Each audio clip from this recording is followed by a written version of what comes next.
ইমাম আহমদ রাহিমাহুল্লাহ রচিত মুসনাদ আহমদ এবং ইমাম তিরমিজি রহমতুল্লাহ আলাইহি রচিত সুনান তিরমিজি, এই দুইটি কিতাবের মধ্যে হাদিসটি বর্ণিত হয়েছে। বিশ্বনবী রাসূল সাল্লাল্লাহু আলাইহি ওয়াসাল্লাম বলেছেন, মাইয়াখুযু আন্নী হাউলাইল কালিমাত ফায়ামালু বিহিন্না।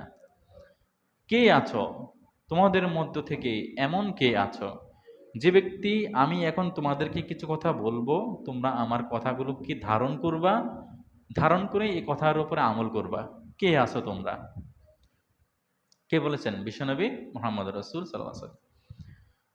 যে তোমরা কে আছো আমি কথাগুলো বলবো, আমার কথাটা মানবা। একথা বলার সাথে সাথে কুলতু আনা ইয়া রাসূলুল্লাহ, একথা বলার সাথে আবু হুরায়রা রাদিয়াল্লাহু আনহু বলে উঠলেন, ইয়া রাসূলুল্লাহ, আমি প্রস্তুত, আপনি কি বলবেন আমি মানবো, আমি রাজি আছি। এরপরে বিশ্বনবী সাল্লাল্লাহু আলাইহি ওয়াসাল্লামকে আবু হুরায়রা রাদিয়াল্লাহু আনহু বলতেছেন যে ফা আখাযা বিয়াদি, একথা বলার পরে বিশ্বনবী সাল্লাল্লাহু আলাইহি ওয়াসাল্লাম তার হাত মোবারক আমার হাত মোবারকের সাথে লাগাইলেন, আমার হাত ধরছেন, বিশ্বনবীর পবিত্র হাত আমার হাতের সাথে এইভাবে ধরছেন। ফাআদ্দা খামসান, হাত ধরে তিনি 5 দেখাইলেন, 5টা দেখাইলেন যে আমি তোমাকে এখন 5টা বিষয়ের কথা বলবো, 5টা বিষয় যদি তুমি মানো তাহলে তুমি সফল, জান্নাতে যাবে। একথা বলার পরে তখন রাসূলুল্লাহ সাল্লাল্লাহু আলাইহি ওয়াসাল্লাম বলছেন, ফাকাল, বিশ্বনবী রাসূলুল্লাহ সাল্লাল্লাহু আলাইহি ওয়াসাল্লাম বলছেন, ইত্তাকিল মাহারিমা তাকুন আ'বাদান নাস। তোমার জন্য প্রথম উপদেশ হচ্ছে যে তুমি আল্লাহ রাব্বুল আলামিনের নিষেধকৃত বিষয়সমূহকে পরিত্যাগ করবে। আল্লাহ যে বিষয়গুলো তোমাকে নিষেধ করেছেন ওই বিষয়গুলো তুমি ছেড়ে দিবা।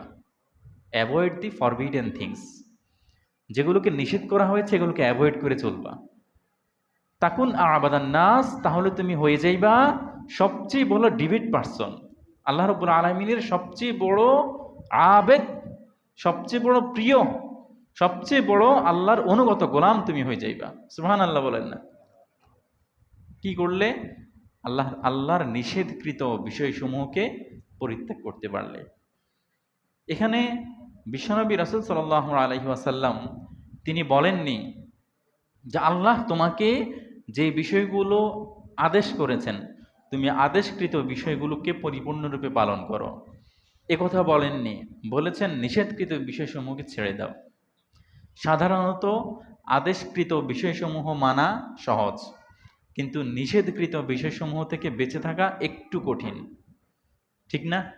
নামাজ পড়া সহজ, কিন্তু সুদ না খাওয়া একটু কঠিন, ঠিক না?